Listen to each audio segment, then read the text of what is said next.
எல்லோருக்கும் வணக்கம். நன்னிலம் போகிற வழியில்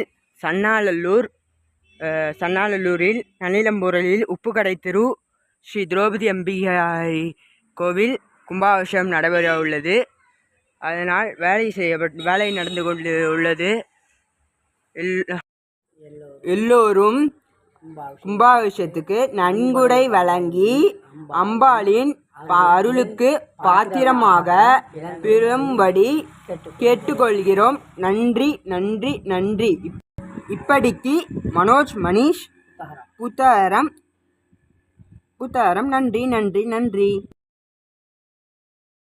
பார்வதீவதையே ஹரஹர மகாதேவா.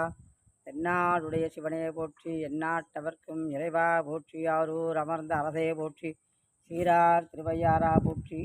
திருவாரூர் மாவட்டம், நன்னிலம் வட்டம், தூத்துக்குடி வருவாய்த்துறை மற்றும் உப்புக்கடை தெருவில் அமர்ந்து அருள் பாலித்து வரும் ஸ்ரீ திரௌபதி ஆலயமானது கும்பாபிஷேகத்துக்கு கட்ட ஏற்பாடு செய்து கொண்டு இருக்கிறார்கள். மற்றும் பாலாலயம் செய்து கிட்டத்தட்ட ஒரு 3 மாதங்களுக்கு மேல் ஆகியிருப்பது. கும்பாபிஷேக வேலையும் ஒரு கிட்டத்தட்ட பாதி அளவு சிவன் சன்னதி, ஆஞ்சநேயர் சன்னதி இவையெல்லாம் கட்டப்பட்டுள்ளது. மற்றும் வேலைகள் தற்போது நடைபெற சில சூழ்நிலை காரணமாக தள்ளி வைக்கப்பட்டிருந்தது. இப்போது அதை தொடர்ந்து நடத்த வேண்டும் என்பதையும் மற்றும் இக்கும்பாபிஷேகத்திற்கு நன்கொடையாக மருளாள்களும் ஆன்மீக நெஞ்சங்களும் கிராமவாசிகளும் திறனாள பக்தர்களும் கலந்து கொண்டு கும்பாபிஷேகம் விமர்சையாக நடத்த வேண்டுமாய் கேட்டுக்கொள்கிறோம். மற்றும் இவ்வாலயத்தில் சுமார் நான் ஒரு 8 வருட காலமாக பூஜை செய்து வருகிறேன். அதன் காரணமாகவும் முன்னிட்டு இவ்வீடியோவை பதிவு செய்ய விரும்புகிறேன்.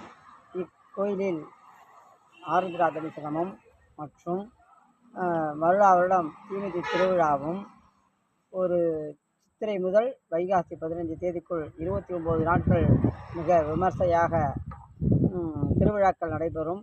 காப்பு கட்டி 29 நாள் திருவிழாவும் வருடம் தீமிதி திருவிழாவும் நடைபெற்று கொண்டிருக்கிறது. இதனை சிறப்பம்சமாக கொண்டு இவ்வாலயம் விளங்குகிறது. இத்திருக்கோயிலுக்கு கண்டிப்பாக அனைவரும் மனமுவந்து திரளான பக்தர்கள் கலந்து கொண்டு கும்பாபிஷேகத்தினை சிதைக்குமாறு மிக அன்புடன் கேட்டுக்கொள்கிறேன். நன்றி, வணக்கம். மாதந்தோறும் பௌர்ணமி ஹோமம் நடைபெற்று அன்னதானம் வழங்கப்படுகிறது.